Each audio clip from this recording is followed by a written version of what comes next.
Testing 1, 2.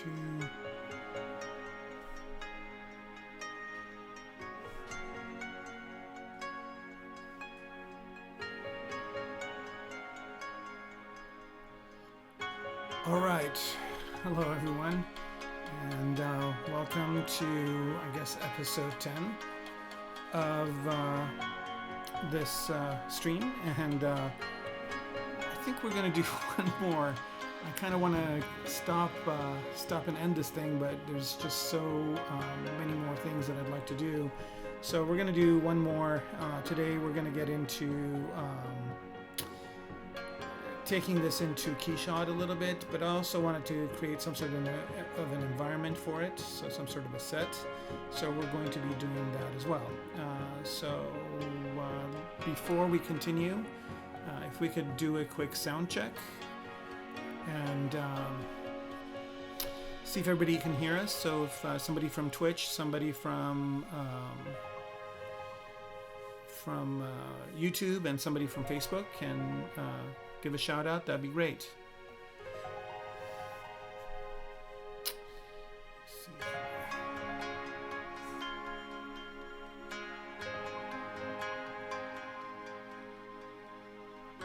Still need to do a little bit of camera work here by the time you guys get on. So again, please, if you can hear me well, let me know. I kind of have a new microphone set up, so I just want to make sure that everybody can hear me fine. Moving the microphone a little bit closer, see if that makes a difference. Music is loud. Okay, let me turn off the music. I don't know why I can't hear the music myself, but I just turned it off. So how's this? And the title needs changing. Title. I don't know what you mean by that. Grim T Reaper. What do you mean by the title? Maybe, oh, you know what? You might be title of the stream. Oh, yeah. Yeah, I know. They've kind of been busy with a couple of projects lately, and probably it's the holidays, so they'll fix it. What does the title say? Just curious. Okay, fantastic. Thank you. And I think you are on Twitch, so we're good. If anybody on here, YouTube, yep. Okay, sorry, I couldn't even hear the music, so you guys were hearing it, but I wasn't hearing it. Was it horrible? You know, this station that I usually tune into usually either has some really good stuff or some horrendous stuff. So, Sergey, can you hear me okay on YouTube?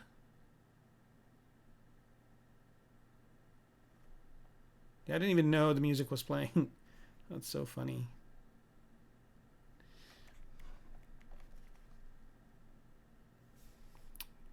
To fix the camera a little bit here. Here we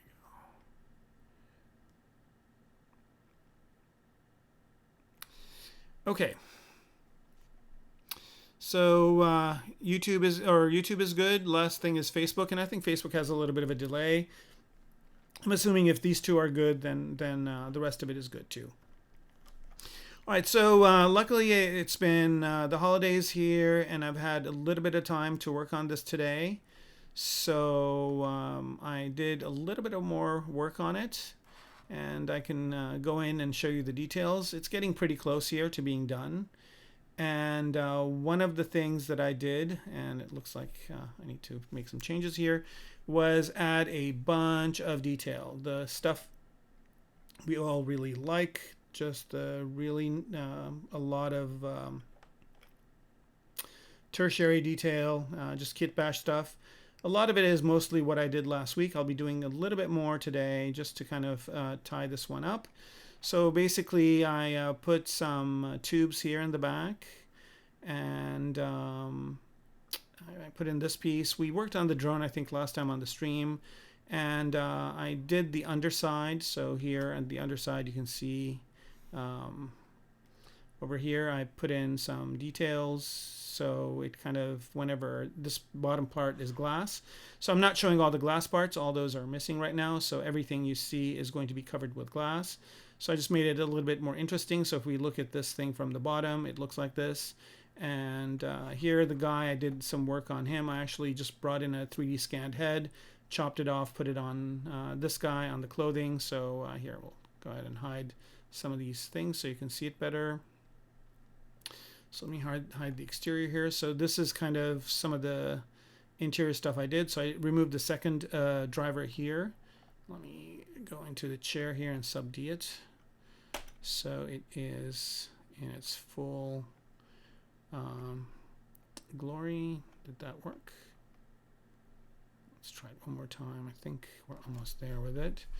And all right, just go ahead and make sure that that's what's selected. It is what's selected. Let me solo that out. And is this, I guess this is the way it is. All right, cool. So make sure that that's on. Dynamic subdiv, it is. Okay, cool. And let me do something here real quick too. Let me make sure my configuration is correct. So restore the custom UI. Good, good, good. Okay. All right. So yeah, just did the chairs here, some of the stuff in the inside of the car. So I'll go ahead and rotate it so you can see it. Kind of cleaned up the dash a little bit. Put his little controller over here to the side where he can move it. Did all these different parts. So these tubes here are going to be lights. And I did put some lights in here as well. So if I bring the car back, oops. Did a little bit of cleanup. I still have a little bit more to do. But if I bring the exterior, you can see here I added this hinge for the thing to open up. I think it's kind of conflicting with this. So it's so funny. Now that I'm looking at all this, I see a lot of things I need to change. But this is what you guys are tuning in for, is just the process. So this little piece here, and these are all different kitbash parts that I brought in and placed in different locations. So this is going to be like a little light here that this is going to be light, this is a light, this is a light. And I decided for these I was actually going to have some things protrude from here, but I thought they'd be air intake. So this is an air intake, this is an air intake, this whole assembly here is an air intake. And yeah, so the doors are done. And then I was working on some weird rear view mirror thing here before I picked it back up. So I can continue to work on that. I'm not decided yet whether or not I want to keep it. Right now what I did was I just put in these two parts, and I'll show you over here like this. But then I thought that this kind of conflicted with the clean designs of the exterior of the car.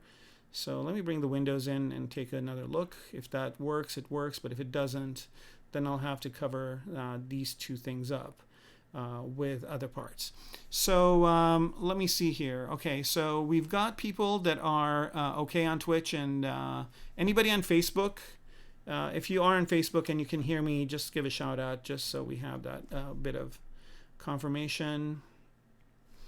And so yeah, I just basically took those parts, Dynameshed them, and now I'm trying to figure out if I can work some sort of a exterior housing for these things and make it visible somehow. So I'm just playing around here with this Dynameshed, or it's not even Dynameshed, it's just this little piece over here. And I want to see if it I can make it work with the rest of the body of the car. And if I can, that's great, I'll leave it there. And if I can't, then I will probably try to determine something else that can go in that place. So this is kind of conflicting here with the general body. So I'm going to try and see if I can move these this way, like so. And I'll have to move the inside parts too, but I just want this to work somehow. And I don't know if this works. It kind of works as a rear view mirror, I guess. There we go. And I'm going to hide these so I can just see the, oops, I hit the wrong thing. I'm going to hide the inside part just so I can see this outside part and see if that works as kind of its own shape. And I think these are in there too. Yep, there we go. And if it does, then we'll just put the other pieces inside. All right. So as usual, if anybody has any questions or any observations, we're Today in the US it's Black Friday, so it's a crazy ass shopping day. And also we just had Thanksgiving, which was nice. Had a little bit of a break from teaching this week. And it's finally cold and rainy in LA. I know the rest of the country and probably a lot of the northern hemisphere has been already getting its winter. We just started. I think this looks okay. All right, so that looks fine. So then what I want to do next is match these pieces to it. So let's just see here. I'm trying to align the gizmo to the object here. I'm going to do this solo, so here we go. By the way, Mean Goreng last week asked me a question about this, and I found out the answer to it, and actually it's pretty useful. And I remember using that before, but I'd forgotten. But if I want to lock the camera, let's say to this plane, if I switch the gizmo off and go back to the transpose line, and I think it's probably on the other one. Let's see here. So if you go to the transpose line and you're in move mode and you put the transpose line somewhere, wherever you click, it basically will face the object. So it'll put the transpose line right on the normal of it. So here, let me, I'm just going to use my mouse and just click over here. And when I do that, and if I control click on this white circle, it would, did it do it for the other one? Because these are mirrored. So one of the two, it will make it face the camera. So here I'm just going to hide one of them. I don't need both. Turn symmetry off first of all. And delete hidden. And so here, if I just click on any surface, so if I want this to kind of the gizmo to align to this, if I click there and control click on this way, then basically it aligns the camera to the plane of that click. So here we go. Let's say I want it to be this way. Switch back to the gizmo, and I just want to align my gizmo. And that kind of works with the gizmo too. And I just want to align my gizmo to,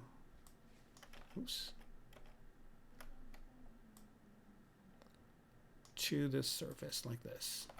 All right, and that looks okay. So now that I have that, actually I'll move it to the center and then do it. Okay, so that looks good.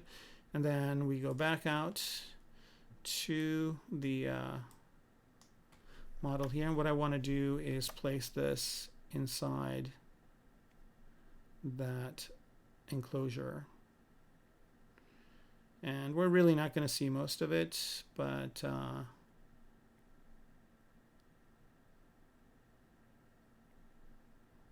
why it's a bit sluggish maybe. Did I go to, let me see. If I went to dynamic subdivision on this guy. Not array mesh, but geometry, yep. So this will make it faster. Okay, so by the way, what just happened there, and that's something maybe you'll encounter as well, is like if things are looking a bit sluggish, you might have inadvertently turned dynamic subdiv on, and you might not have wanted to do that, so you can turn it back off. Okay, so what we want here is we want this to be inside of this enclosure. So it looks like a bit of it is sticking out. So I'm going to make it shorter this way, just shrink. Sometimes I can resize it. And today I'll also go through some of the things that I did when I was using the kitbash parts and how you can use kitbash parts in a more effective way. So let me see here. Let me zoom out on the entire car and see if this is actually, kind of want this, so if the guy is sitting there, his eyes are coming here and it's reflecting backwards. Let me see if you can see it from the back of the car. Nope. So maybe this is some other kind of sensor. It's not a rear view mirror, but the shape will be kind of indicative of something that we are used to seeing, which is a rear view mirror. So we'll just kind of pretend that's what it is, but it's something different. So I'm going to go ahead and go to the move tool. What happened there? There we go. And move this out. And do that to it. Okay, so that's kind of looking okay. And what we want to do here is duplicate this thing on the other side. So mirror and weld to the other side, and there it is. So that's cool. And then there was another inside part too, which is this piece. I'll turn transparency on, but I don't think I'm going to need it, so I'm just going to go ahead and delete that part. I don't need it. Okay, so this is just going to be enough for now. And then I'm almost pretty much done with the car. So I just have to see if there are other areas where I have to add certain things. So just looking at the external, this looks a little bit lumpy and bumpy, and there should be a reason for it. So I'm thinking of putting some sort of a kitbash part over here. And what we'll do here is maybe look at Vitaly Bulgarov's kit that he's got. So I've got those brushes loaded in. Let's see if there's anything interesting there. Let's see if there's anything interesting in the cables. So if you don't know, if you press M, if you load an IMM brush and with multiple brushes and you press M, the menu of all of the different pieces will pop up here. So let's see if there's anything interesting that I can add. This piece looks interesting. It's kind of weird to just have a cable hanging out outside the car, but let's try some experiments here. So that's where it's going to go. And let's see if something like this would work in this area. No, it kind of fights the car, so I don't think this shape is going to work. But I'm going to split this off and kind of keep its location here. So to split it off, I'm just going to split unmasked points. So there it is, and I want to go to that specific piece, which is this one right here.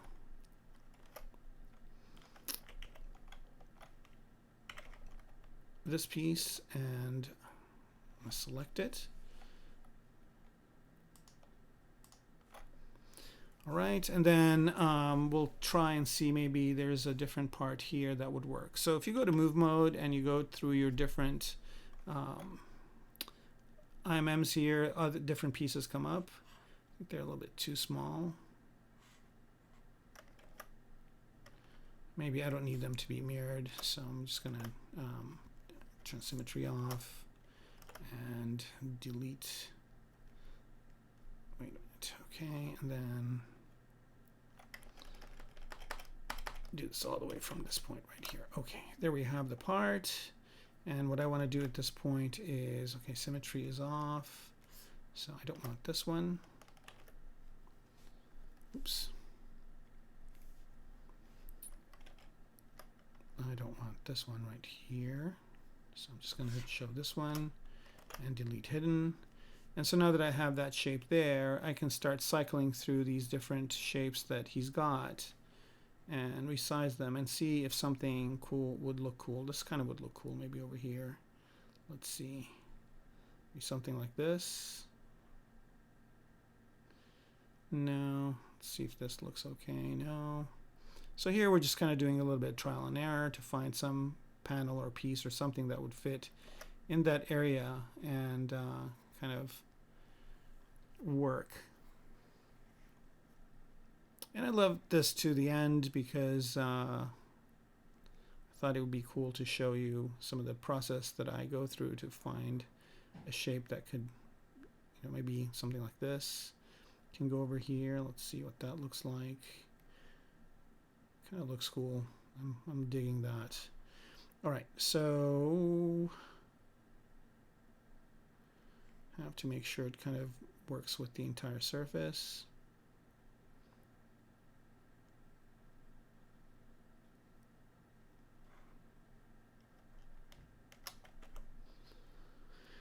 It kind of looks like it belongs. So let me see it from the front here. From the front it looks okay. Let's see it from the top. From the top it looks okay too. I think it should be moved a little bit more this way.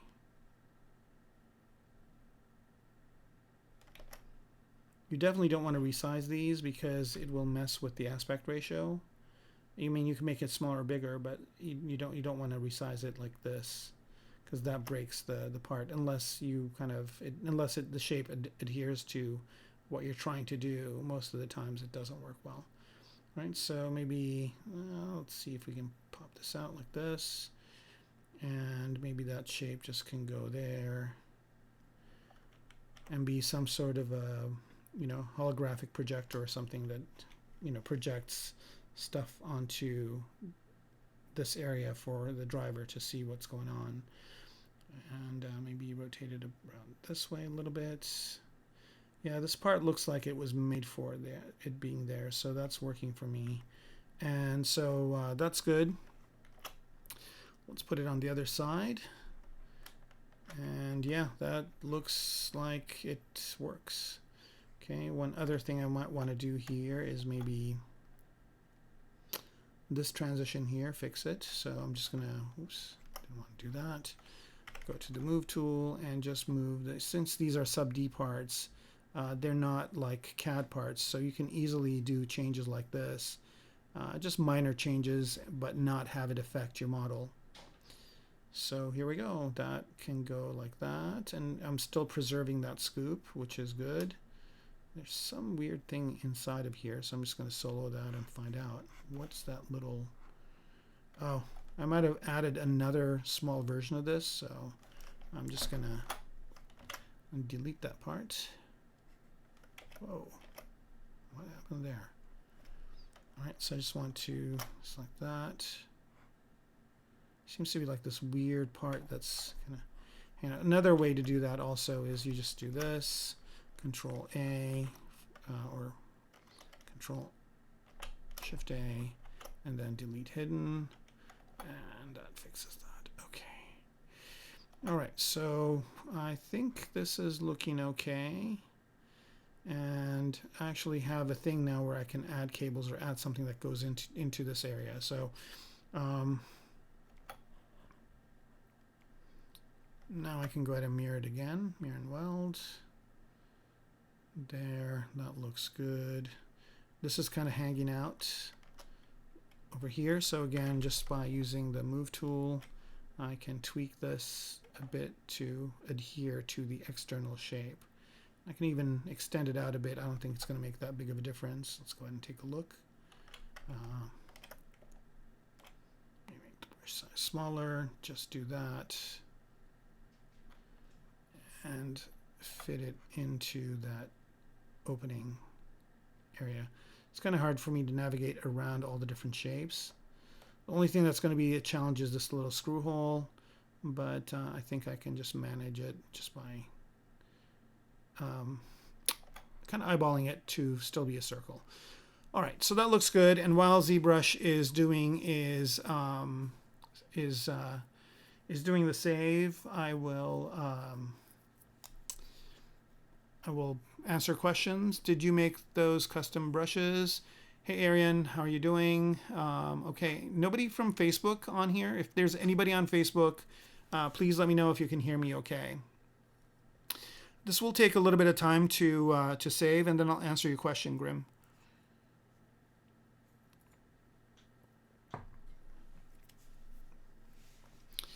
All right, I think it's still going to take a little bit of time here. It's a big file, and I'll show you guys why in a minute. So the answer is I did not make these specific brushes. So I did not make these specific ones, no. However, I did make a brush set that you can buy online. And let me just mirror and weld this. Let me delete that hidden one. And mirror and weld. There it is. So I do have a brush set. I'm making a few, actually. And the first one, I just released it a few weeks ago. And if you watched my previous stream, I talk about it. But I'll do a quick talk, kind of a shout out to it as well, but it's this one. If I can get my mouse to stay. Okay, here we go. Which is just a primitives brush. So these are just primitive shapes, and I'll show you here how you can make other shapes out of them. So I've got two of those, and they are on Gumroad. So if you go to Gumroad, actually I should just say that, you know, if you want to find my stuff, if you just go to kermaco.com, and here. can type. Yep, so if you just go to kermaco.com and then click on Gumroad up here, that basically takes you to my Gumroad page, and there's 2 versions of them. There's this one, which there's this 15 core primitives one, and you can get this one for free. So anybody who wants to get this, just you can just download it. It's free, and there's 15 different shapes, and they're pretty useful. And I'll kind of do a quick demo of them soon. But I also have this one that I personally use, which has the same shapes as the other one, but has some extra shapes that I use all the time. So I figured if anybody else wants that, I'd charge a little bit of money for it. But yeah, you can get those. And I've got a couple more brushes coming over time. But for this one, and I don't know why this is still kind of doing its save. I'm hoping it's not crashed, because if it did, then we'll have to do all this work all over again if it's not saving in the background. But I'll just let it keep going here. Let me check to see if it's still running. Task Manager, ZBrush executable. Yeah, it's still doing something, so I'm just going to let it do its thing. So, so I did not make these specific custom brushes that I showed you earlier. Those are from Vitaly Bulgarov, and he's got a really nice, it's called the Ultraborg, here we go, the Ultraborg kit, and let me go to that page too, because it's of all the brushes that I've used, they're pretty good. So here, of all the kit, I have a lot of kitbash parts and stuff that I've purchased, but this one, let me just do a search for him, Vitaly. And Vitaly's one of those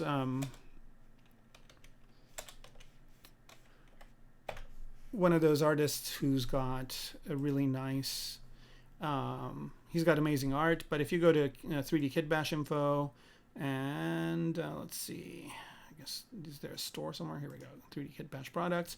So it's got all these different kitbash kits, and they're all good, I guess. And I use, I think I've purchased this one right here, the alphas that he's got. These are not kitbash parts; these are just alphas.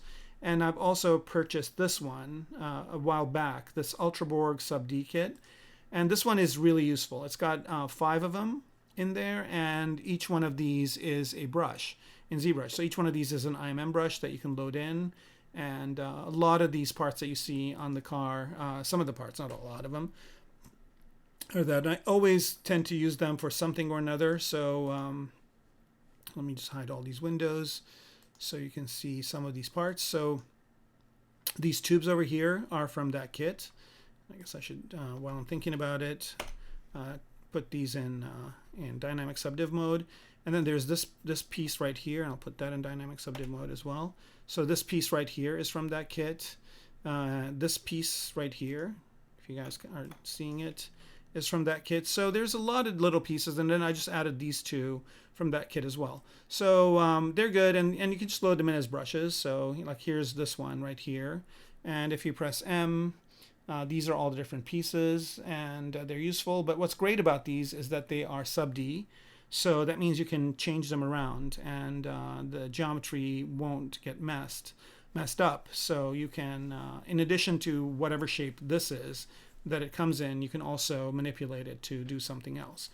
So there's that. And then with my kit, and for that, I'm just gonna go ahead and just go to another tool here and tell you what that's all about. So here, I see a lot of people using box cutter on Blender, which is an interesting tool. And so you can do similar things in ZBrush to that. And if you use my kit here, you can very easily do that as well. So here, I'm just going to go ahead, and I just loaded my brush kit over here. I think this is the Pro one, but it could be the other one as well.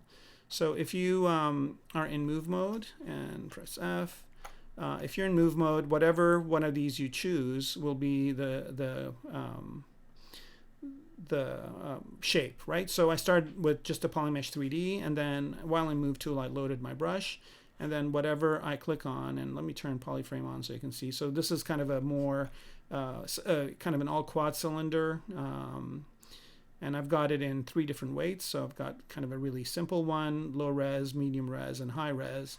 And of course, you can always go to dynamic subdiv and get these in more high-res shapes. I've got a pill, one of these guys.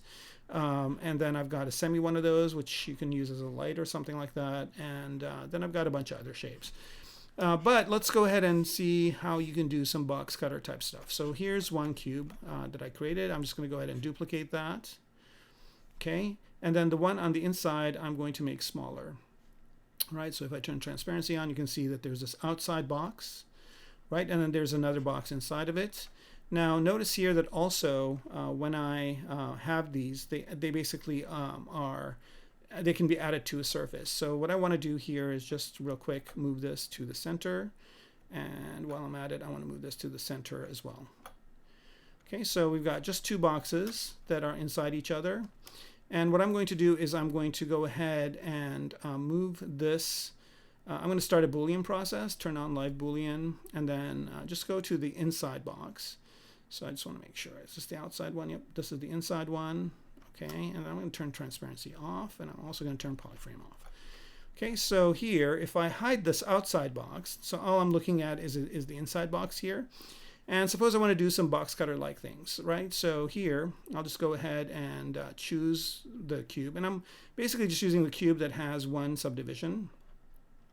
So what I mean by that is that if I turn polyframe on again, notice that there's no subdivisions on this, and which is fine for now. And so I've got the second cube, right? And what I want to do here is I want to draw out that cube. And also I can turn on symmetry, and let's just make sure. By the way, this thing in ZBrush 2019 is really useful, this top viewer, because you can see where you are on the page. So here I'm just going to add a box. I don't know why, just adding it to one side. Size. Am I in draw mode? I am. Make this smaller. Actually, let me subdivide these boxes a few times. I think that will make life a lot easier for me. So I'm going to turn smooth off, divide, divide. Yep, so maybe one more time. Here we go. And then let's do that for the inside one as well. All right, so geometry, smooth off, divide, divide, divide. Okay, so now I actually have a few points that I can put stuff onto. So here, if I've chosen cube 1, I'm on my brush, and oh, I should delete the lower subdivision levels. That's right. All these few steps that you kind of need to do, and maybe what I'll do is I'll get one of these set up and give them to you so you don't have to go through these steps. But here I'm on the inside one, and I don't know why it just wants to add these really huge. Oh, that's because my brush size is huge. That's why. All right, and it helps if you unify these guys, which is going to change this. Just 1 second. Actually, I can just do it from here. Unify. All right, and F, and that's what's been going on. And then where's the other one? I'm going to unify that one too. They're going to be the same sizes, but I can always change the size of the inside one, W, and make that smaller. All right, so we should be okay now. So go back to Q, draw mode. Yep, this is exactly what I want. So here you can just basically start putting the boxes on the surface, right? So here's a box like that, right? So if you want to, and now once you're done with this box, like this, you can manipulate it. So there it is, like that. And I can basically lock this at kind of set angles as well. Right, so there's that. And then once I'm done with that, I can move it in, make it bigger, and etc. But as soon as I'm done with creating this, I can just always go and say split unmasked points. Right, so now these are over here, and I can just put them on subtract. So these are on subtract, this one is on addition, and this one is on subtract as well. So let's see if I have live Boolean on and polyframe off. Okay, this should be, let me do this first. Okay, and then this is on subtract. It's in the Boolean. Why isn't it showing up? Maybe, are they inside? No. These guys, no, they're there. Let me see what I don't have on right here. So this is start. It's positive. This is there. It's negative. Live Boolean is on. Why is this not showing up? Oh, because the eyes are not. Jeez. All right. Okay. All right. So now that I have this, I can change the shape of either the outside box or the inside boxes and get an effect like this, right? And then once I'm happy with this shape, I can just hold Control down and copy it. So now I have another one. And I can move this in here like this, make it smaller, move it over, right? Make it smaller like this, move it up, right? So now I've got this shape, right? So this is the kind of stuff that you do with Box Cutter. And then if I want this to be inside, I'll just duplicate that shape. So here, I should have a duplicate on my right menu. So there's that shape duplicated. And I'm going to make that a little bit smaller, like so. Okay, so now this is on subtract as well. So you can see here I've got it a little bit smaller. So I can push it in this way, or I can put it on add, right? And then split it off. Split mask points, right? And what I want to do here is I want to take this last thing that I made and make it subtractive. Right, so now I've got this inside part, and now this inside part I can move it and change it as well. Not rotate it, but I can make it bigger, smaller, whatnot. Oops, keep hitting the rotate. Okay, so like I can create a shape like that. Push it in, right? So now I have a shape that's kind of an inset shape like that, and I can move this to the center of it. And resize it like this. Put it in there like that. And so what's really nice is after a while you can create a very nice, compelling box cutter type of thing just by using these capabilities. And what's also really nice is that once you're done with that, what you can do is you can get the topology to be right. So if I look at the topology here, so if this looks, if let's say this is the P, well, let me make it a little bit more interesting. Let me duplicate this and then rotate it around. Let me turn off symmetry. Oh, this thing is on. That's what's going on. All right, and I'll put that in the center. Rotate it this way. Put it on subtract. So I've got something like this.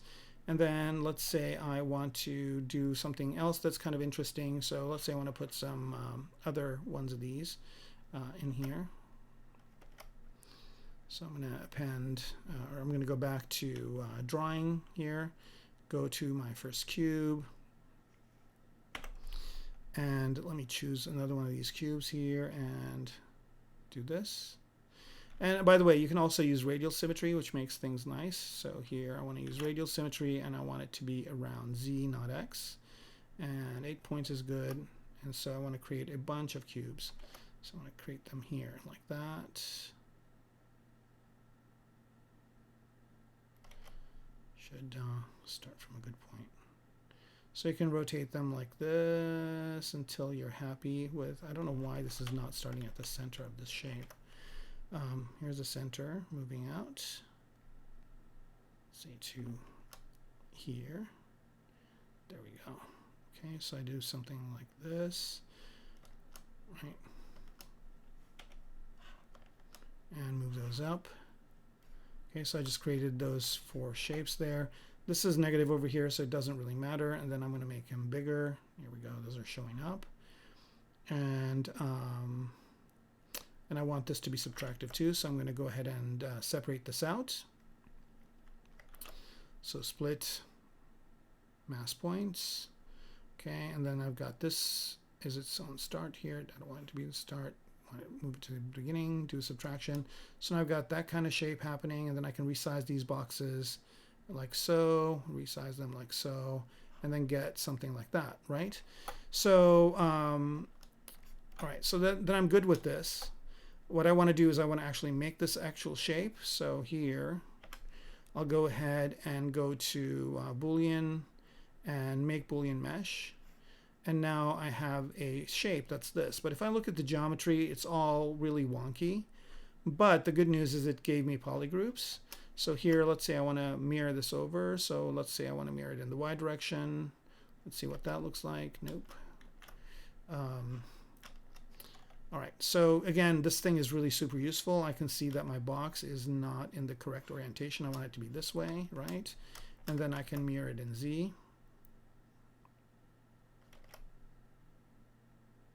Mirror welded in Z, so I got this type of shape. And so this is still not good topology, right? And if I want it to be good topology, and let me do something else real quick here to it. So I'm just going to go to the extender here and extend it out this way, right? So this is kind of, you know, this is using another extra feature that's in ZBrush that is not, I don't think there's something like this in Blender. Maybe there is. If somebody knows Blender well, let me know. I'm learning Blender, by the way. I just got a few tutorials on it, so it's really good. So here I've got basically this shape going on. And I might want to do one other thing here. I want to polygroup it again. So with the extender, I kind of made some weird changes here. But polygroup has a good feature here. So what I'm going to do is I'm going to polygroup groups by normals. So now it's just basically group by normal. Okay. And now to change this into a nice topology, all I need to do is just go to ZBrush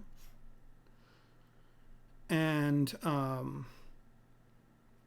turn on detect edges and also keep groups. So I want to keep groups, I want to detect edges, and let's just see what okay, so now I've got better topology on this. Okay, so this is looking a little bit better, but I think I can do better than this. I think I can go to double the size, detect edges, keep groups, and just do again.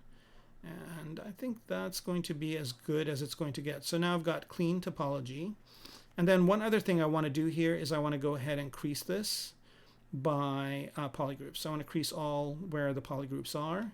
And now that I have that, I can just add a little bit of a bevel width like this. So if I want to get a bevel, maybe not a, let's do proportional width, see if that makes a difference. Okay, so that's one way of doing it. Another way of doing it that's kind of nice too is you can always use dynamic subdiv. So here I'm just going to press D and go to, let me do this here. I don't need 15 poly counts. 8 is good. Go down to dynamic subdiv and go to QGrid here, and let me turn this off so you can see. So if I don't want these harsh edges, I've got dynamic on and QGrid on, and I can choose this coverage to get softer edges. I think if I go to maybe a QGrid of maybe 2 or 4, I can just move this a little bit. It's too much. So about there, I can give it a nice little bevel. Let me turn constant off here. Down to 4, and I can give it a nice little bevel so it doesn't have those weird hard edges. Now let me do this a little bit less. So now I can have kind of softer edges on this, and it's a nice topology. And if I want to UV this, so I can put some textures on it or move it into, let's say, Substance Painter or whatever, I can just go to UV Master right here under Plugin. UV Master, and I'm going to unwrap, and I'm going to unwrap by polygroups. Just click on that, and that happens pretty fast. So let's just wait a couple of minutes until this happens. And I see you guys have some questions, so this would be a good time for me to take a look at them. And it's only ever needed 3 years unless you're working in a straight pipeline studio. I don't know if you can do the types of things. I mean, you know, Blender is definitely up and coming. I think it's got some good features, but there's a reason why the studios aren't using it. Just scrolling wheel on your mouse, you can increase and decrease the bevel. Yeah, in Blender, that's right. When you're saying in Blender, you can increase and decrease the the bevel size. Yeah, I know you can do that, but I don't know if you're getting clean geometry like this though, right? So here, if I go to Morph UV, you can see here that my bump map is on. So let me just turn bump map down to 0. Do this one more time. So you can see here that it goes ahead and creates a UV map for me right there for these parts. And so now if I want to apply a texture to it, right, I can just go to here. And let me go to texture map, and I'll choose this UV texture map. This one right here. And you can see that I've got UVs on here. So I can apply a texture. I can go into Substance Painter and apply a substance to this, and it will work. Right, so I don't have that janky geometry that I had before. It's actually pretty clean. So that, in addition to so using just just just these primitives and Boolean, live Boolean in ZBrush, you can get similar effects. If you don't have Blender, or if you don't have Box Cutter, you can do similar things in it this way. Right, so and I don't know if I included anything like this in my car, but had I had this workflow before, I probably would have done some of the components that way. All right.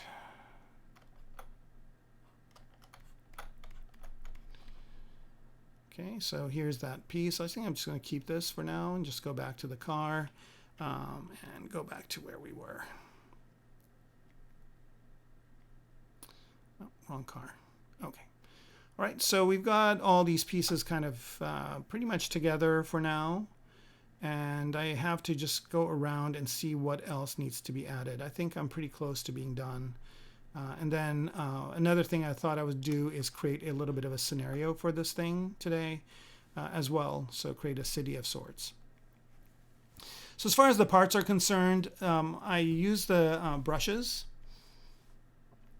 So I can use like Vitaly's brush, for example, that I used earlier. I can use my own, or I can use a bunch of others. Chi Vang has a good one. This one right here, which basically adds alphas, 3D alphas to your object. And then you can subtract it. And if you're interested in how that works, you can go watch the last week episode in which I did this drone right here. And I'll just solo that so you can see it. And so this scoop right here was used by that, and this thing in the back was done with that. This pattern on the side over here was done with that. So it's a really useful little bunch of alpha brushes that you can use as well. So I did that, and I also have a library, and I'll show you that next as soon as this is done saving. It's, the file is starting to get big, so these saves are going to take longer. So this would be a good time to hit me with all your questions. And a good time for me to enjoy a little bit of tea.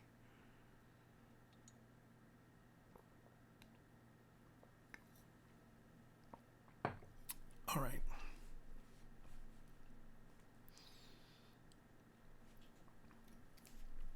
Now the way I work with, and again, I don't know, I think I might need to unload some of these. Here we go. That was actually not as bad as the first time.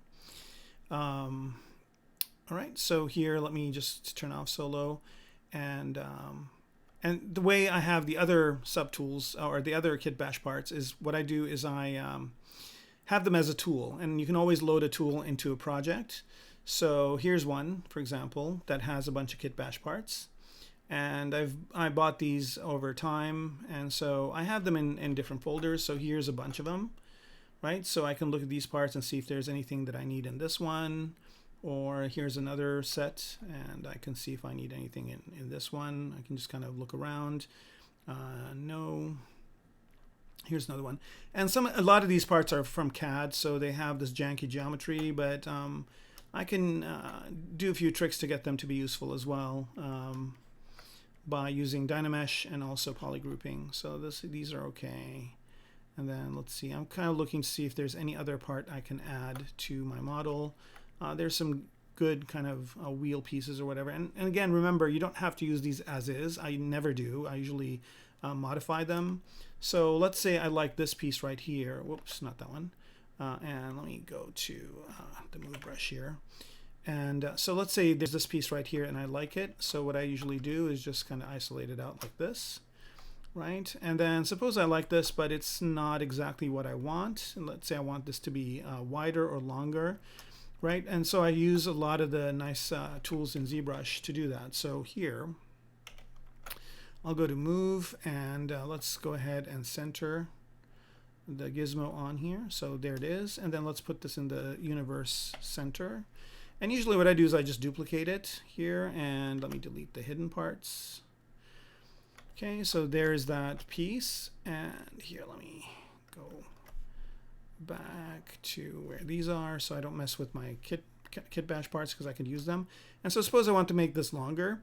So notice here that if I go to dynamic subdiv on these things, they really fall apart. So if I notice here, if I press D, see how kind of warped out it is. And that's because it's CAD, right? And I can't really do anything like that with this piece. I have to use it as is if it's a CAD piece, but I can make some changes and get away with it. So here, the first thing I'm going to do is I'm going to go to let's go ahead and again put this in the center, make sure it is kind of centered in the origin. And then what I'm going to do is go into the little gear here. And of these deformations, I'm going to choose extender, and extender works really well. And let's say what I like is I like the size of this thing, but I want it to be a little bit more asymmetrical because these are usually very symmetrical parts. So what I can do is I can move this dot over to where I want it to be longer. So let's say I want it to be longer from this point forward. And I can just do that, right? And that basically just made that piece completely different than the way it was before, right? And then suppose I want it to be longer this way as well. So I can move this, oops. So I guess I'll just accept this one. So once you're happy with your edit, you can just go ahead and say accept here. And then go back in and go back into extender and do another one. So let's say I want it to be longer this way too. So I can just do this. So now this shape looks a little bit different than what it was like before. And then one other thing I want to do here is I want to go back to this way and notice that some of these are polygrouped and some of them are not. If they're not polygrouped, you can always go to polygroup and autogroup and see if you can get that to work. And now suppose what I want to do here is I want to create another one of these bars, right? So what I'll do, let's accept this also. Okay, there we are. So now what I want to do is just mask. So if you just control click on one of these objects, let's see here. I'm in move mode, control and click. So what that'll do, I think I clicked on the wrong thing, but if you just click on the right one, so I just want to click on this bar, it'll mask everything except that one piece, right? And then I'm just going to reset the gizmo, and then if you hold control down, you can actually make a copy of that. Okay, so there's a copy of it right there. And then I can just move that over to here, you know, just kind of a little bit equidistant to where the other one is. So maybe that goes there. But notice here that this is kind of hanging out over here, this part. So again, I could just mask this part right here and push that down. Oops. And push that one piece down, right? So now I've got a completely different looking shape than I had before. And I can continue to do this. You know, with extender, you can get away with a lot. When you start deforming it, though, it starts to fall apart. And when you try to soften it, it falls apart. So you have to really be careful with some of these CAD-based kitbash parts to get what you want. And also you can try zero meshing them. Sometimes they work well, sometimes they don't. But if you polygroup things right, you can get really good results with the zero mesher. Okay, so let's see, can I use this anywhere? Yeah, why not? Here. So now I'm happy with this part. I want to use it in my car. There's this weird thing here. Okay, so let's see. There's that piece, and what I want to do is just copy it. So I've got that on my handy dandy personal UI, and I'll go back to the car here. Press F one more time. Okay, and let's bring that in, and maybe we'll put it in the inside of the car as an instrument. So here we go. I'm going to go all the way to the bottom of my list here, select this, and paste. Now it's going to come in, it's going to be gigantic, right? So I need to unify it so it's within the same size of my car. And then where did it put it? It's right there.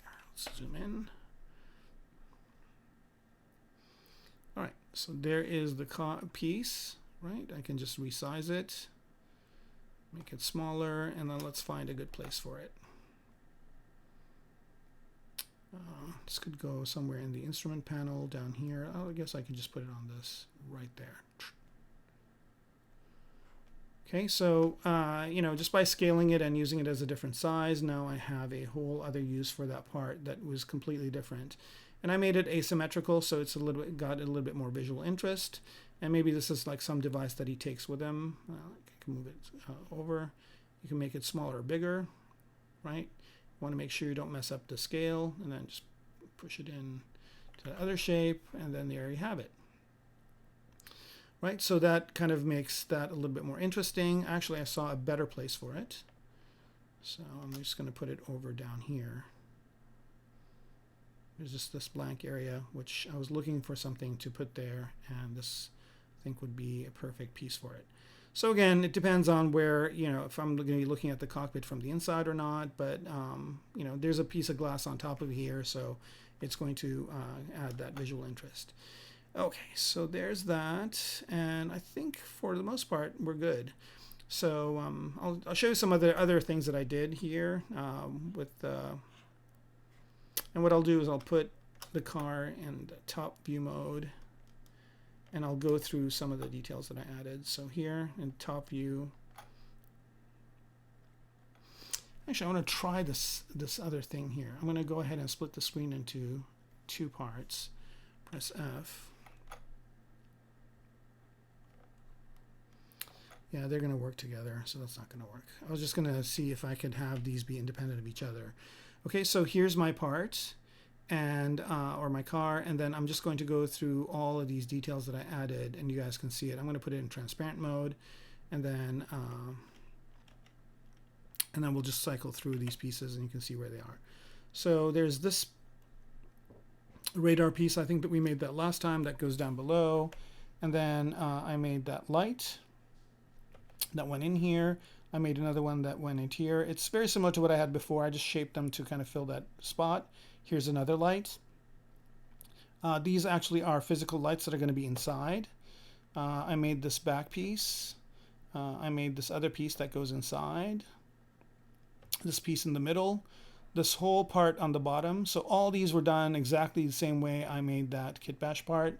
I made this radar piece down here. I thought it'd be a cool thing to put in the front. Again, glass is going to be covering that. Just some simple supporting pieces. Made another piece under here. And then, let's see, what was this one?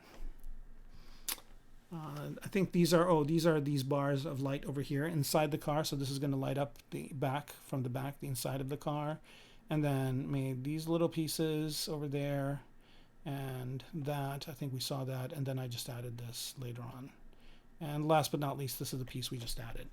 Okay, so all these little things can be, you know, I could use different materials for them, and they will definitely add to the visual interest of the subject here. All right, a bunch of questions. For a smaller project, there's a lot of things, okay, but other people in the team would likely do better. Okay. Yeah, yeah. I think you know, I think that you know, I mean, it depends. If you want to work in a production setting, I don't know what this weird thing is over here. I'm just gonna change my document. No, yes, cancel. Let's do this one more time. New document. No. Document, let's see, W size, new document, TF, okay, that took care of it. So there are two different kinds of artists. If you want to work in a production setting, then you have to know specific software that is used in production. So, whenever I work in a studio, they usually have either Maya or Max or some software like that, and I know how to use Maya, so I'm good with that. I usually bring ZBrush in myself because I tell them there are tasks that I can do in ZBrush that I could do a lot faster than if I did them in Maya. So they usually have ZBrush. ZBrush is pretty much in most production houses nowadays. Blender is not, and I don't know why. I think it will be in the future. I think as it gets developed and becomes a better program, it will be. But most, I think most studios kind of, at some point, somebody brings a piece of software in, and then they work it into their pipeline, and it's there from that point forward. But when I go into a studio, I'm usually either using mostly ZBrush, or if I need to use Maya for certain things, I use Maya for certain things. But I'm using one of those two personally. I think Blender, especially with some of the new capabilities, is definitely looking better. 2.8 is so much better than what was before it, than 2.7, and I think as it moves to further into the future, I think they'll keep adding to it. So I think it's great. The thing about Blender, though, that I don't like is that it's free, but every plugin you get for it costs a little bit of money. So then you're paying per feature. So eventually you are paying for something. But the good news is that it's not as much as some of the other software packages, and also that it's pretty cool stuff. Like, you're not getting equivalents. You're getting, like, there's nothing like Box Cutter for other software. There's nothing like Decal Machine, I guess. I guess there's something like Decal Machine for Maya, but it's not the same. So the good news is that they're not just imitating, they're innovating as well, and that's always a good sign. All right, so yeah. I know what you mean, Ian. The thing is, I think Autodesk is their own company. They're just a big company, and the entertainment products, I think, are not that big of a focus for them. I think that they make most of their money with CAD software manufacturing and that kind of stuff. I know what you mean,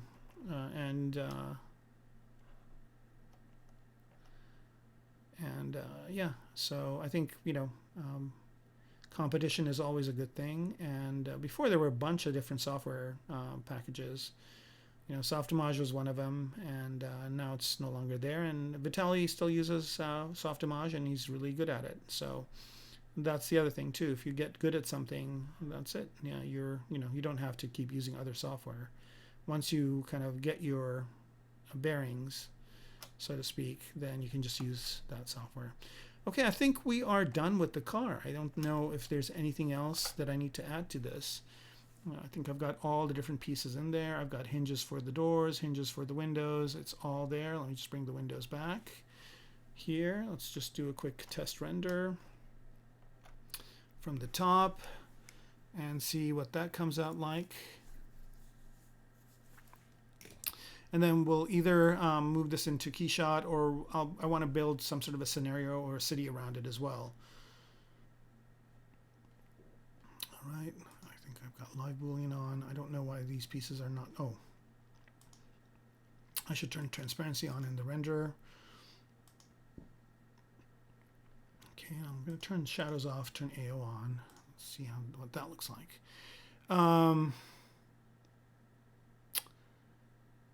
Attentive Slug, hello. All right, I still haven't heard anything from Facebook. I wonder if nobody from Facebook is on tonight for some reason. Everybody in Facebook is doing their late night Black Friday shopping. Okay, so here, let's take a look at the top, because this is what it's going to look like when it gets rendered, and see what that looks like.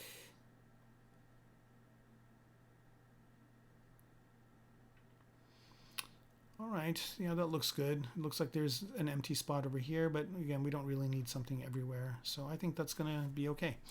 All right, so we are going to call this car done for now.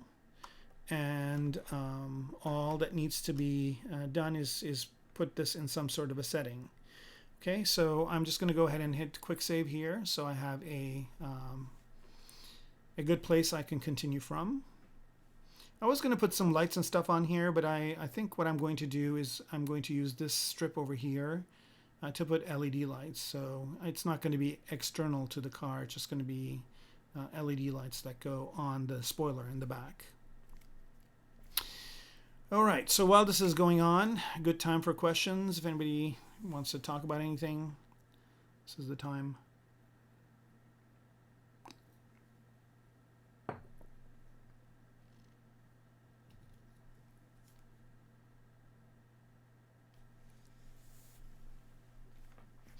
I'm kind of glad this is almost done. I've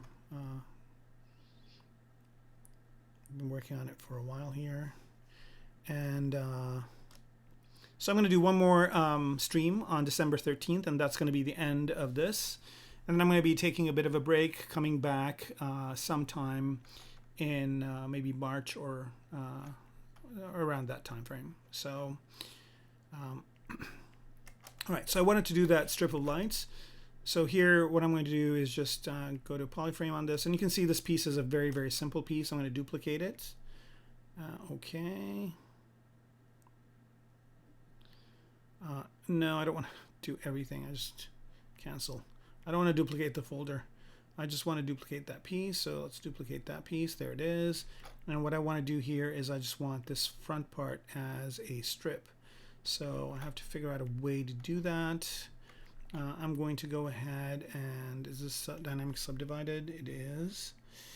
Geometry, dynamic, and I'm going to go ahead and apply this. So now I have a little bit more geometry, and it looks like I have exactly what I need, which is this area right here.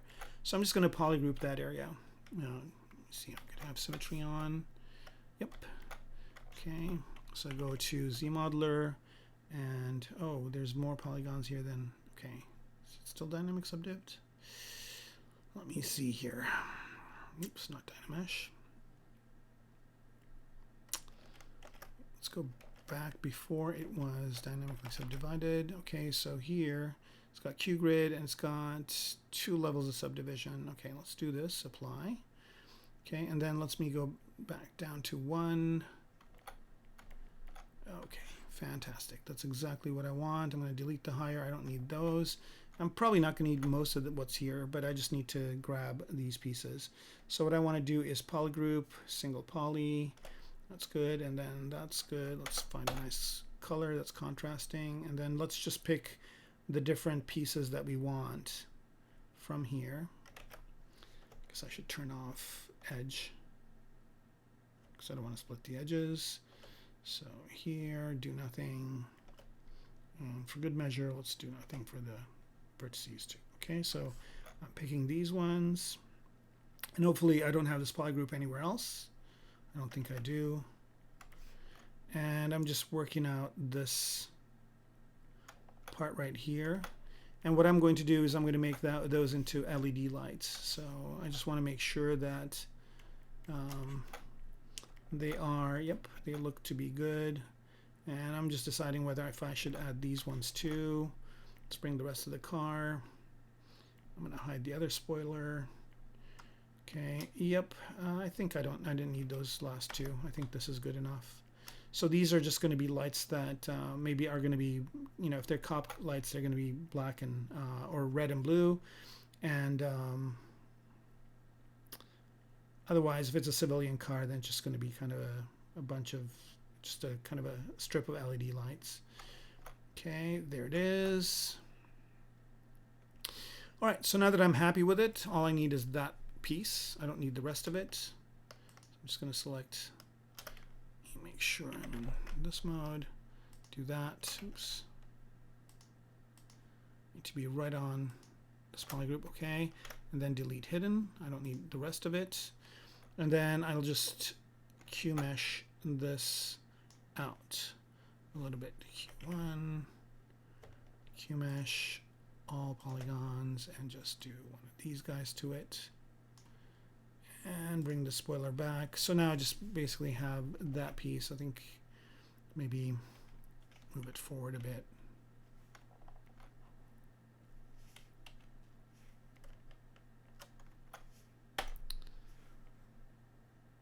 All right.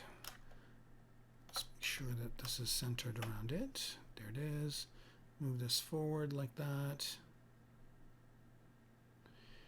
Cool. And then just QMesh it now. Just a little bit. Okay, so now that's just going to sit on top. And then let's do dynamic subdiv, see what that does. Nope, that's not good. What I want to do is divide it a couple of times. I want it to be faceted like this, so that's good. So go to geometry here, turn smooth off, divide once, divide another time, and then I turn smooth on, divide one more time, and I get that. So yep, I can just apply a light material to that. The only thing I'm not really happy with is these edges, so I'm just going to tweak them a bit. Let me go to subdivision 1 here. Should have done that earlier before I subdivided it. Just do that and that. So it's like this. Over here.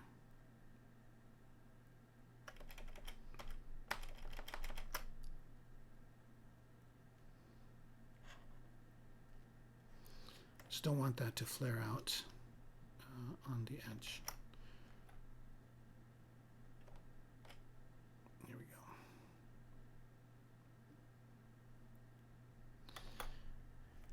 All right, so now that I'm happy with it, mesh it out. Okay, delete the higher levels, mesh it out. This.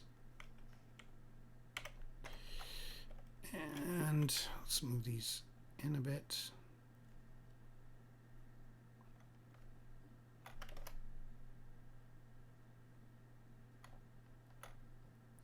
So it's just down the surface. Okay, so these are just going to be lights like that. I think that's good enough.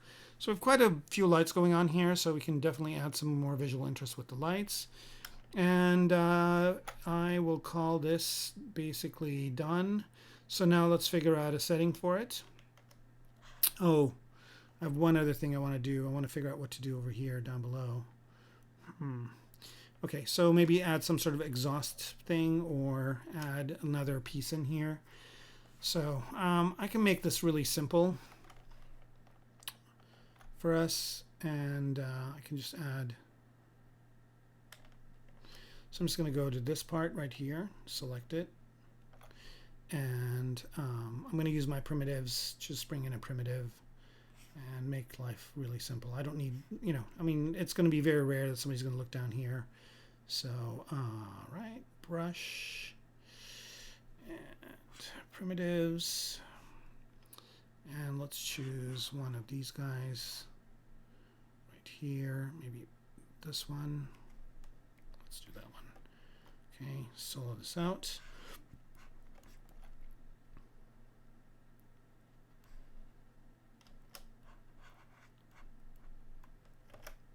And by the way, if I wanted to conform to the shape, I can by going into the modifiers here, and where is it?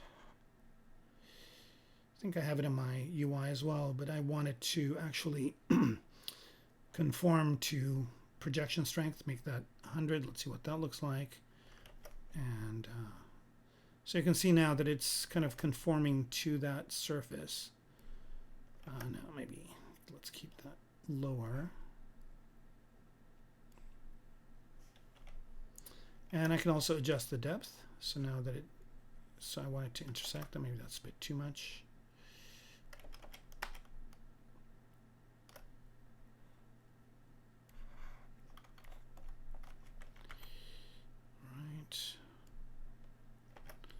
All right, I think I'm going to leave that strength multiplier to 1, and the projection strength, I want that to be down to almost nothing, and I want this to go inside the piece.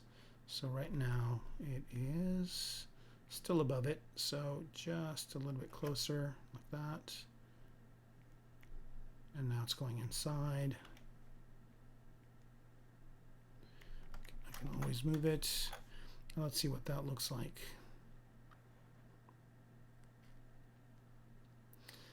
think that looks good. I think it would look better if it was the other way around. So I'm just going to rotate it this way and place it in here like this. Okay, so I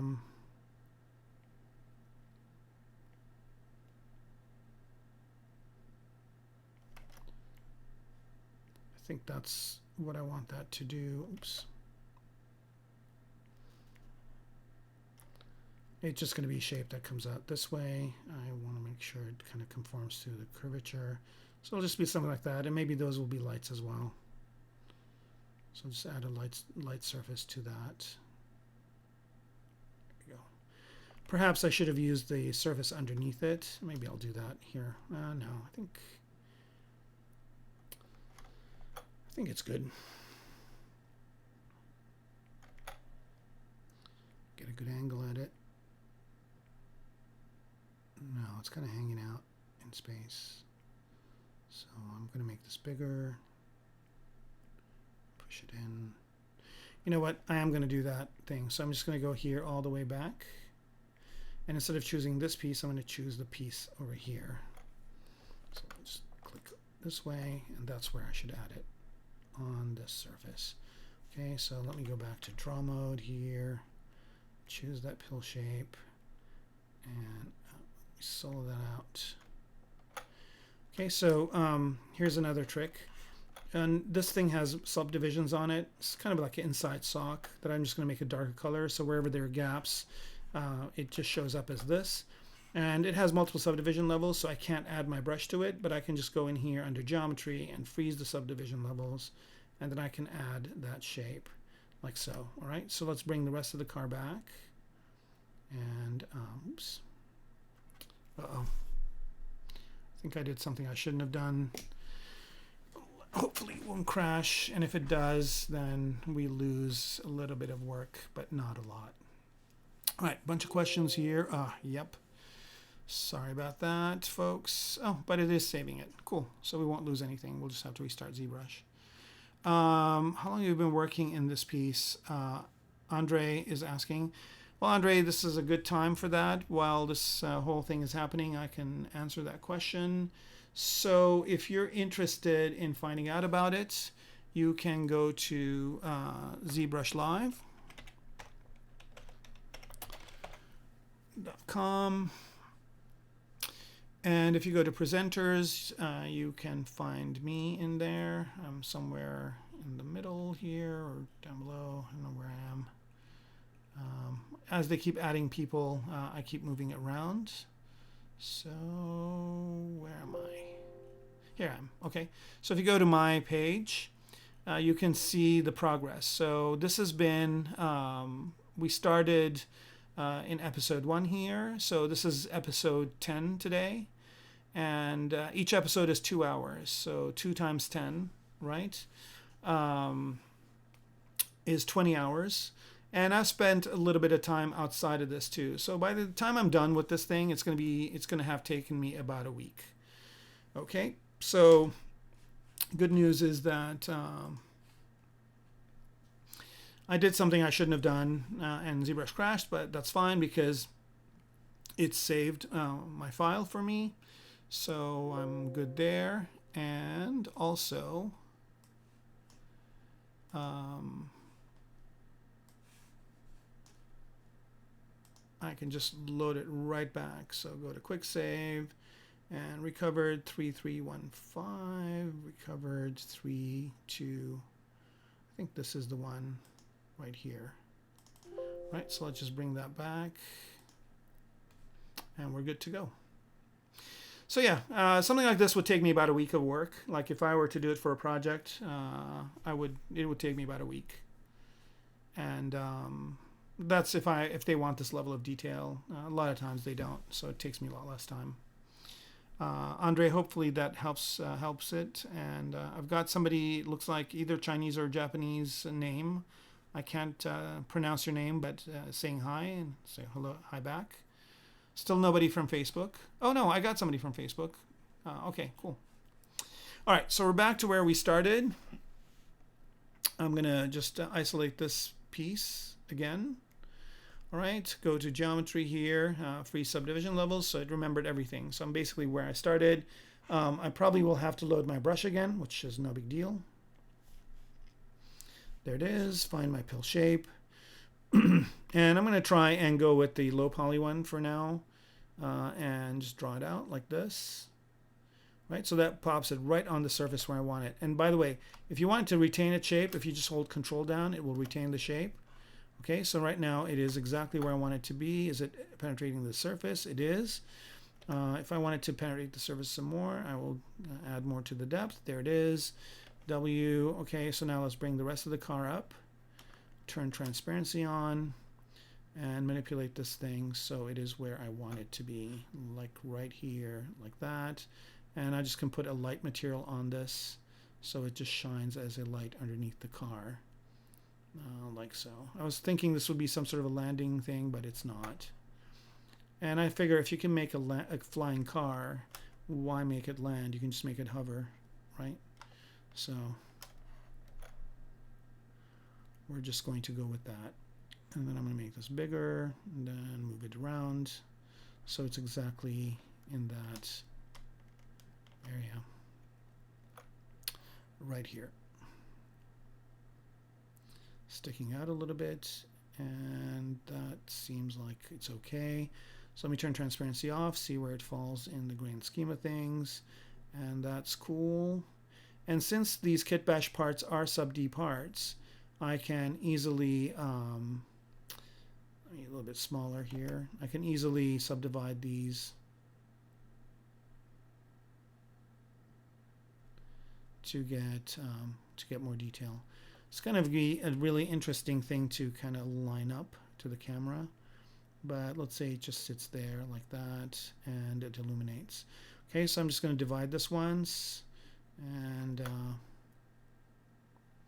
oh, I can't divide it because it's its own thing, so I'm not going to divide it once. What I'm going to do is, okay, I think that's a good place for it, right there.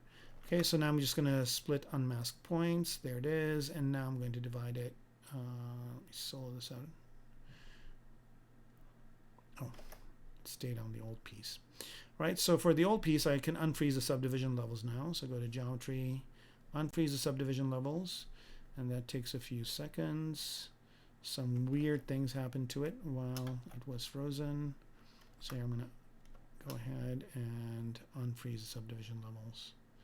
Again, whoa, what is this stuff? Okay, so it's got some weird thing that happened over here. Looks like it's an added shape or something like that. Yeah, okay, so that's not a problem. I can easily do my trick that I did earlier. So Control Shift A and delete hidden.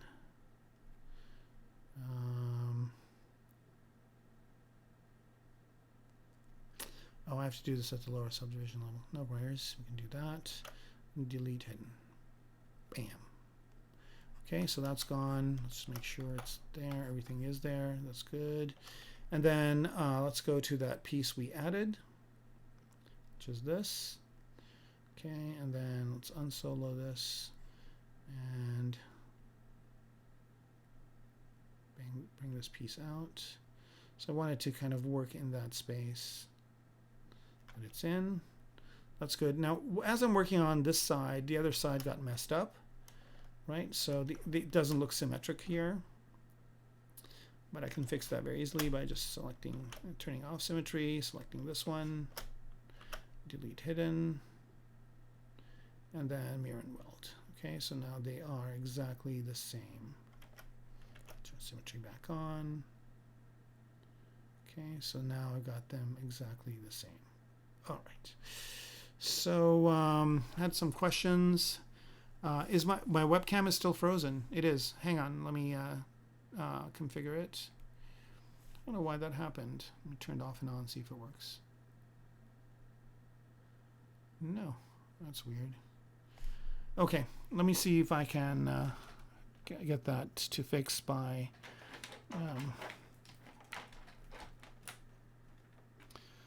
doing this. All right. And let's see. I'm going to spend a couple of seconds here getting this thing to work, and I might drop off and come back on if I have to, but stay tuned. Here we go. Back on. And let's just choose the right camera. Configure.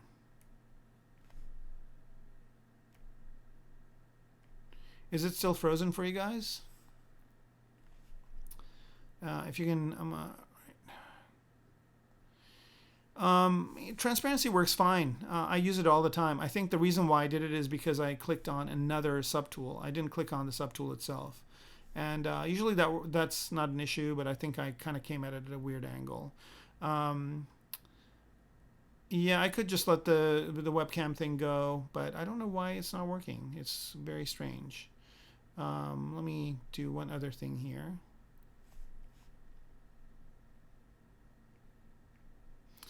All right, that didn't do it.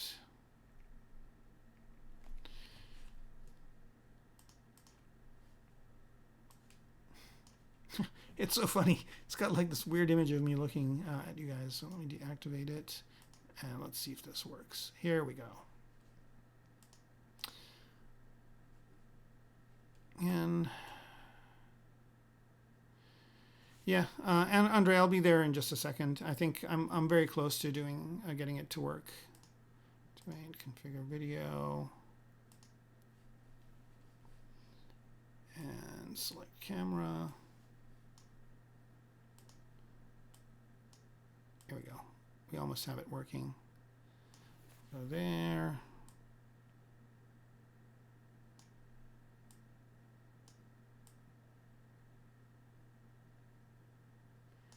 There we go.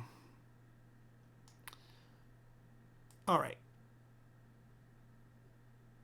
So coming back to our topic here. Yeah, that was weird that it froze. Yeah, but it happens. Okay, so car's done. Let's see. No. Okay, so car's done pretty much. So now what we got to do is just worry about a setting for it. So for that, I just have this other scene, which has a low-res version of the car. Okay, so this is just kind of a low-res version of the car. We're not really going to care about it for now. And I'm going to just use this as some sort of a, let's see, how many polygons is this? It's still a lot. It's still about 7 million polys. So let's see if there's what I'm going to do here is I'm just going to dynamesh this thing as one big piece. I could decimate it too. Actually, let's decimate it even better. Okay, so here I'm just going to go to Z plugin. And decimation master, and let's pre-process it. All right. All right. So let's see. And I'm just going to. I think most of it is. I think it's just this. The drone is adding the bulk of it here. I could probably just get rid of it and be okay. But let's see how long this will take. It shouldn't take that long. All these parts will be pretty quick. It's just this drone here that's going to take the time to do it. So any questions while that is going on? If you're wondering about how I fixed the webcam, I just activated and deactivated it. Pretty simple.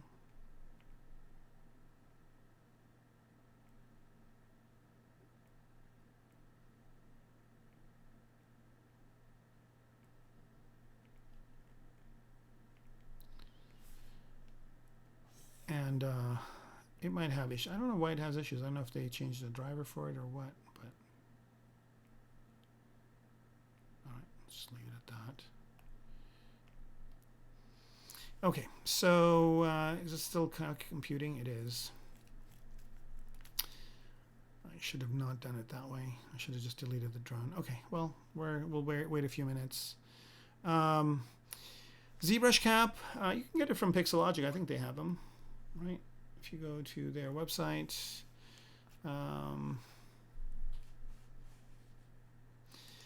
usually they have them at the ZBrush Summit too.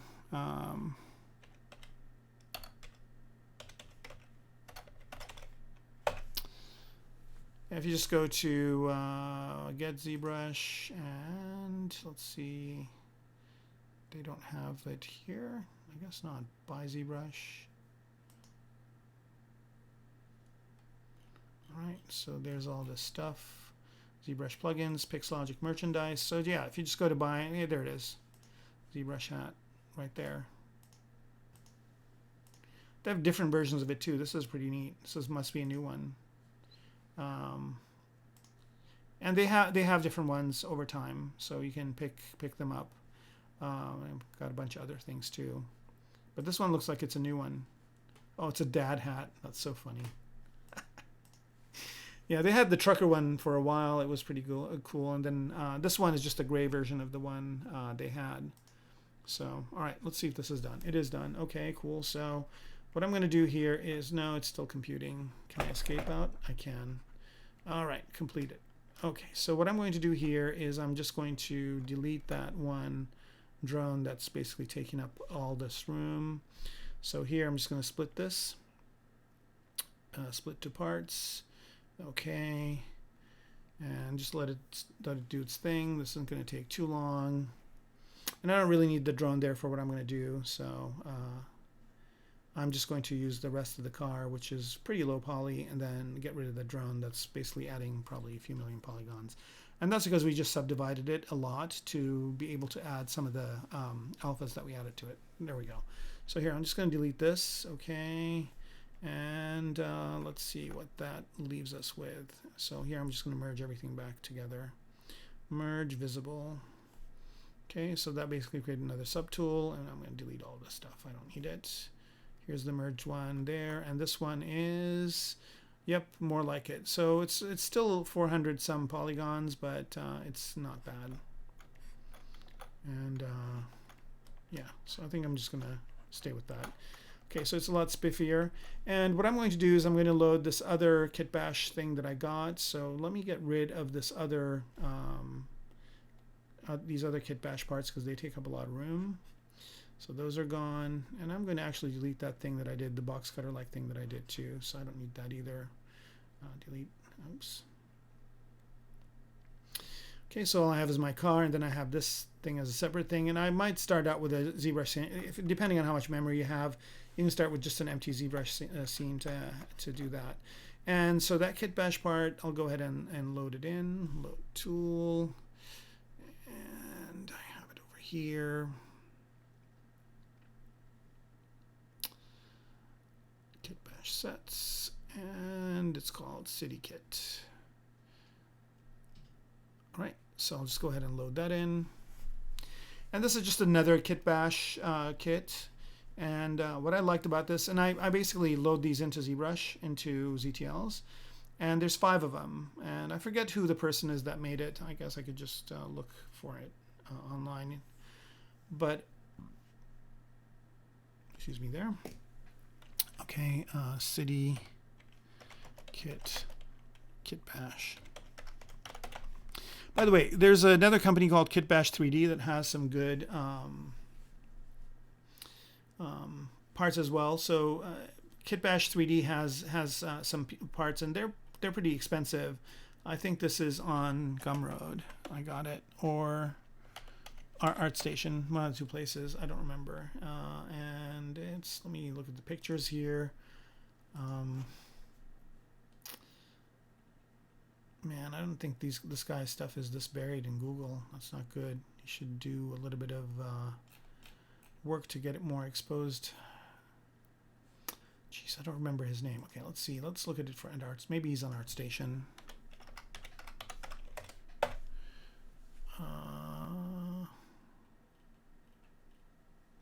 And it's just really basic. Let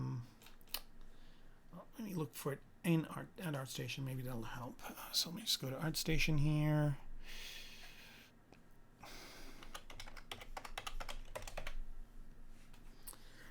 And Marketplace. It should show up under things that I have, but let's see here. Okay, and search in my City Kit. Here we go. And yeah, it's this guy right here. Okay, I don't want the image. Can we go to his thing? Juiced Van Kemper is his name. Okay, so he's got these city kits, and he's got 5 of them, and he had a special where you could get all 5, and I bought all 5 of them. And I really like this because his kit, and I'll show you why. And it's because he's got low res and high res versions of the buildings, so you can set up completely set up your scene. Okay, so is this on solo or is this here? Okay, there we go. So basically what I did is, and I'll show you how I did it. I've got the low res and the decimated pieces. So here, if I just show all of these guys, so they're all kind of in the center. And if I want to see them all, I just click on expose, and they're all these pieces, right? So here are these low res pieces. And what's nice about these also is that they're polygrouped. So if I just go to one here, just this one, you can see that it's polygrouped as well. And I don't know if he made these in ZBrush or how he made them. Okay, so so this is the city kit 1, and it's this way, and then he has a version of it that's decimated. So here's the decimated version. So I'm going to hide this one. I'm going to show this one and go ahead and expose that. I guess I should select one of these guys and expose it out. So these are the same exact pieces, but they are more high res. Okay, so what I could do is first lay everything out in low res and then just go in and replace them by these pieces right here. Okay, so what we're going to do is we're just going to create some sort of a setting for that car. So here's the car, and I'm also going to choose a focal length that's going to be a little bit bigger than 50. So let's go to focal length 80. And so that's the car. And here, this view is going to be important. So I'm going to make it a little bit bigger because I want to see silhouettes. So I'm going to see an interesting silhouette of my car. Turn perspective on, of course. I guess that would make a difference with the camera.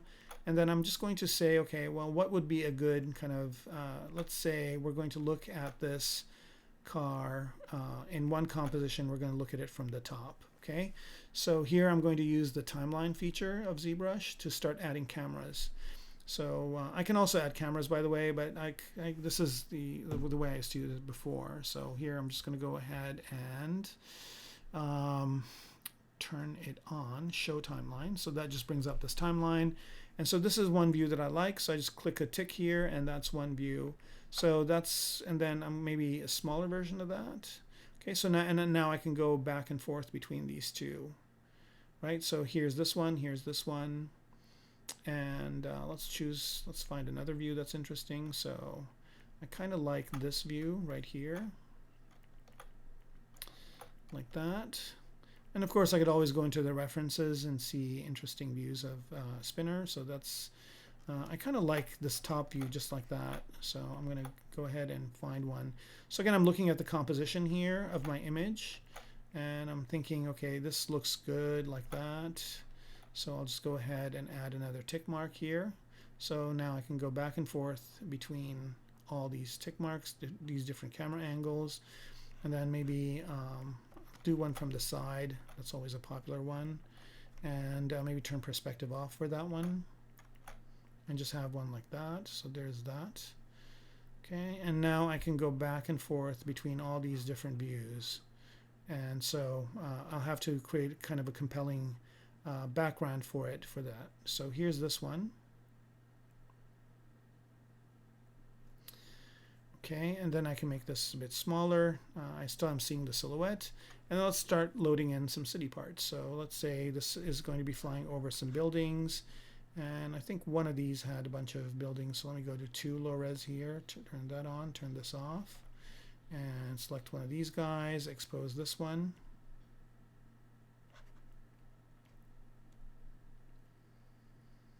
All right, so you can see here that there are these building ones that are pretty useful. So let's go ahead and pick a couple of these. Oh, I forget they're already separated out for me. So it's this one. I'll copy it. And then go to this and paste. And let me go back again to the next one, copy that one, and go back to the car and paste. All right, so let's see, where did it put them? Are they too small? They probably are. So let's just make this bigger. All right, I don't know how small or big they are, so it's always a good idea to just unify them when you bring them in. That way it puts them in this space, and now there they are. Just kind of make this smaller. So let's say, keep hitting the wrong key. I want to hit F. Okay, so let's say these are the buildings. And this is the other one. I don't know why it selected the wrong one. Okay, so there's the car. And there's this building set. Let's move it down. Oh, I have to unify this one too. Unify, right. And when you unify it, it's also a good idea to just put this in the center of the scene where the car is. Right now I can just grow it out from there, move it down, and figure out a nice kind of composition for it, like that. And what's nice about these, again, that is that these pieces are pretty low res, so I can, you know, either blur them out so they don't really cause a big footprint, or I can, so here, let's go to that camera angle. Okay, so, and then I can resize that building accordingly. So just zoom back out. Okay, and resize this to a size that works. I think this is good. I'm not even going to use the other piece, but let's see if the other piece is more interesting. Let's resize that one. Where is it? That one's down here for some reason. Let's go. Select it, bring it up to center. Hang on a sec. This is there. Let's put this in the center, and let's put the car in the center. Okay. And sometimes you can combine the two too. Like if I can combine the two cities. If I change this size, I can rotate this one, and I can get something like this, and then maybe resize it this way. So now I have a whole other type of scenario. All right, and then let's combine these two.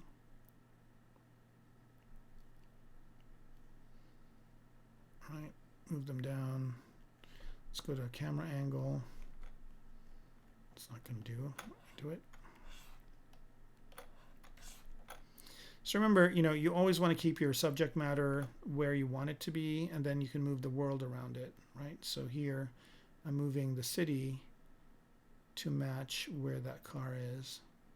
Okay, so let's say this is going to be the camera angle, and then what I can do here, let me check something.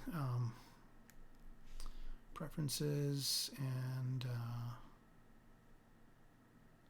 or the split screen thing. I think that's under transform. Split screen. I think there's 4 options, but split screen will show you the same thing. It'd be cool if you can have a different angle of what you're working on. But let's go to this scene here. Zoom out. Keep hitting G instead of F. All right, here we go.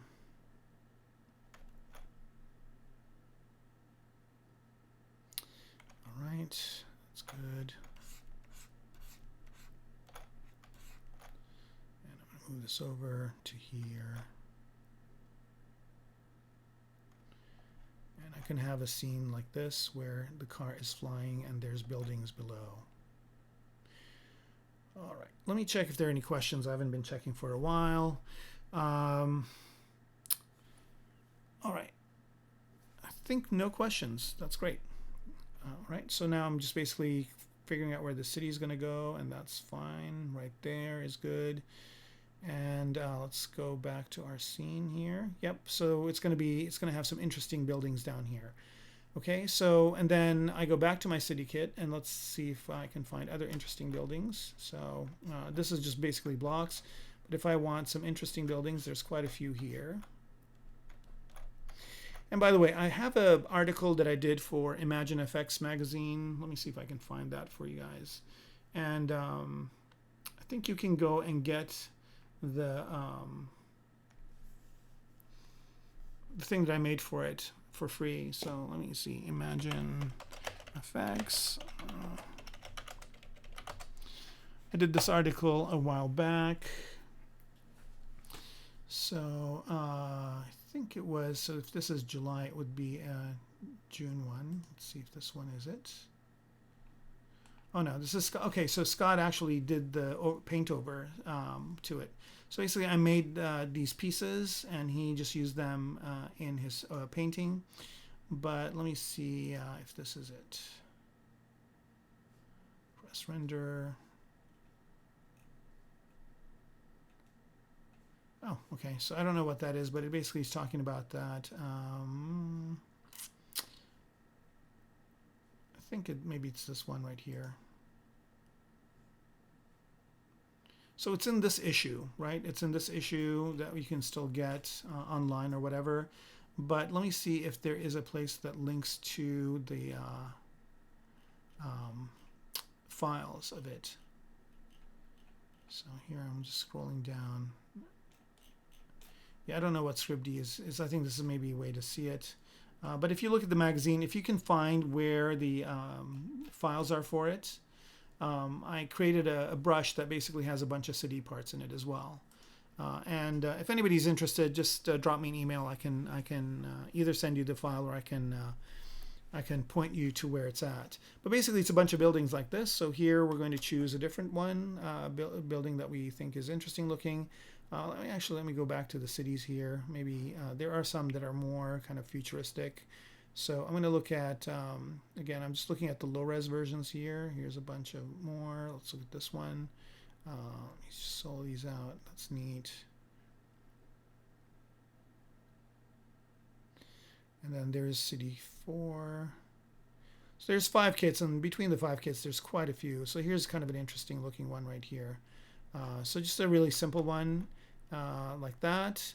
And then I can copy and paste it. And again, the high-res version of that is available as well. So here I'm going to go ahead and just expose this whole scene. So I'm just going to go ahead and view this one, go off of solo, and hide these ones. So the only one I'm seeing is this one, and let's just expose it out. Now let's see, am I on solo? No, I'm not. Okay, so this one. All right, and let's expose. All right, so there are all these different pieces, and you can see there's really interesting ones. This is kind of cool, so we can use this in a composition. It looks like some sort of a landing pad for the car. So let me find it. It's this one, and copy it, and paste it into my scene here. All right, so I can hide this piece and paste that one. So now this is a different one. And again, just unify it real quick. There it is, and then resize it. All right, so let's say that the car is going to be in some sort of a parking setting like that. So that's pretty cool. And then if I like this, then I'll go get the high-res version of it, right? So since I have both high-res and low-res versions, by the way, there's a decimated one, and they also have a non-decimated one. So this is City, what version is this? This is City 4 low-res. Oh, I don't have the high-res version of this. That sucks. Yeah, I don't have the, well, let me go into 5, see if I can find something. Of course, it would be the one that I was missing. Here, this is kind of cool too. We'll just use this one. Copy. Go here, paste. unify it and make it bigger. Even cooler. So let's say, I'm going to hide that first one. Let's say we have the car in this kind of a little shop. Right? So all of a sudden I got a whole other wave of interest. And what I'll do is probably put this in a way where I can blur out the rest of the scene here and just show off the car. Like maybe that would be my shot. Get a little bit of an angle, and the car just takes off from here and then moves this way out. Okay, so I think you get an idea of how things work. So basically, I think we're getting close to 9 here. We got about 10 more minutes. What I will be doing next is I'll be basically doing what I showed you here and creating a setting for it. And then next week is just going to be all rendering. So all we're going to be doing, not next week, I'm sorry, December 13th when the next one of these is, I will be just be doing rendering. So we're basically done with all the ZBrush work. All I'm going to be doing again, as I mentioned earlier, is just, and here's a perfect one. I can separate this one out too. I'll do that as the last thing. But what I'll do is I'll just create a few scenarios, a few scenes, setups in ZBrush, and then we'll just shoot those right into KeyShot and then create some final renders, texture the car, texture all the details, and that will be the end of this series. And for the next one, I might not just do one project. So my first season was a robot, second season was the spinner, and for the third season I might be doing a bunch of smaller projects instead of one big one.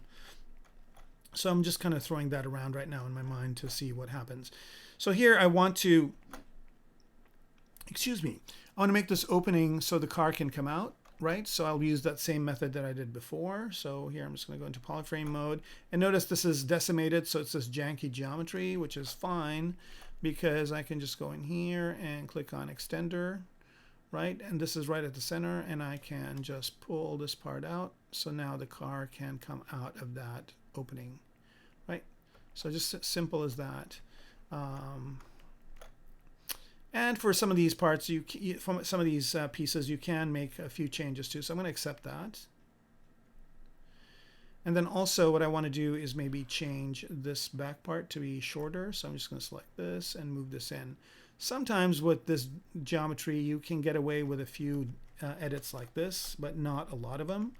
So this might be a setting like this, where I have some other buildings or things around it, and then have the car coming out of it. So we're going to do a bunch of different renders, and especially with KeyShot 9 and GPU accelerated rendering, I can do a bunch of different renders. So we'll do maybe 5 or 6 of them next time. So tune in on December 13th to just go through the rendering session.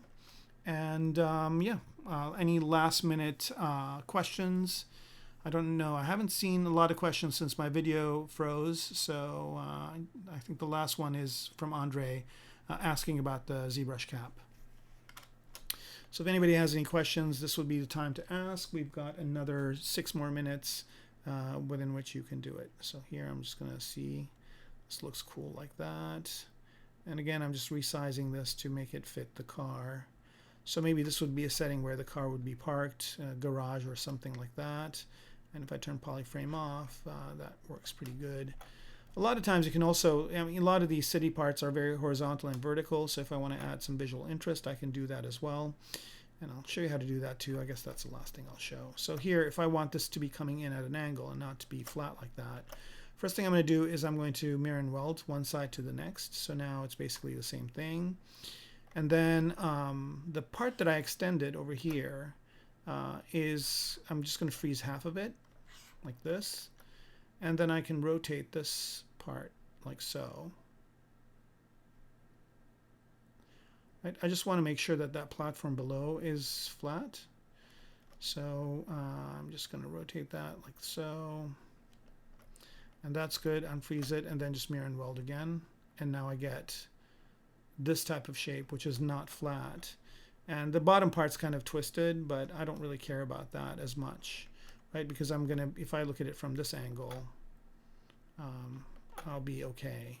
Turn perspective on. I can hide that bottom part, and if I want that bottom part to be straight, I can always do that as well by using the clip rectangle. And if I just want that bottom part to be straight, oops, I can do that as well, like this. Okay, so that did that. And so now I kind of have a more visually interesting part. And I can always delete that middle edge loop too. So here I'm going to go into Modeling Toolkit and delete that middle edge loop. And so that kind of gives me more straight line across. Well, maybe I need to mirror and weld it before I do that. So let me do that one more time. Okay, so then I got that middle edge loop. And maybe I'll extend it as well one more time. So the extender works again. I'm just going to make sure when you do the extender though that you have centered your gizmo. And then just go over to here, extender, and do this. And again, I can resize this to fit the car, and that's good. Like that. And so that basically straighten it out a bit more. And let's accept the extender. Okay, good. And then I can just resize this to be smaller to fit the car better. So yeah, you can do a lot of cool stuff with kitbash parts. Even if they're not sub D, you can manipulate them to get some great results. And this is just using basic features in ZBrush to do it. And yeah, if I was looking at it like this, for example, I didn't really care about the back part or whatever. Oops. It's hard for me to work on this little screen. It's 1080p, so. Okay, so now if I just want this to be my composition, I can make it work. Or if I want it to be more at an angle like this, I can do that too. So yeah,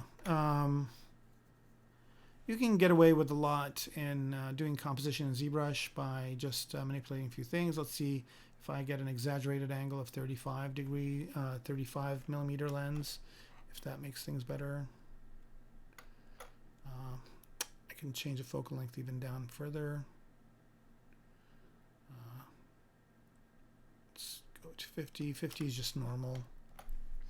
And it's better to just unify this whole thing. So if I like it, I'll just go to one composition level and just unify everything so it's within ZBrush's space, and then start manipulating the focal length to get an interesting focal length.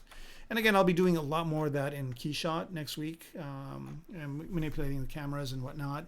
But the last thing I'm going to be doing is just what I did here, which is basically creating a few compositions with just the city in the back. All right, so that brings us to, I think it's 9 p.m. here on the West Coast in California. So if you guys have any last minute questions, please ask them. And if you don't, then we are done for the day. And I thank you all for joining us. Today was kind of just a little bit of finishing up the design of the car. And next week, you are going to see this thing in kind of its final compositional stages. And what's great is I have this car from this point forward. I can continue to work on it, add more compositions to it, and do a whole bunch of other types of things. I'll probably test out how long it takes for this to go into KeyShot. If it takes a long time, I might just create a bunch of KeyShot scenes and just load those, so we don't have to wait too much for them. Okay, so with that, I bid you all a good night, good day, good morning, good evening, wherever you are in the world. And thanks for joining in.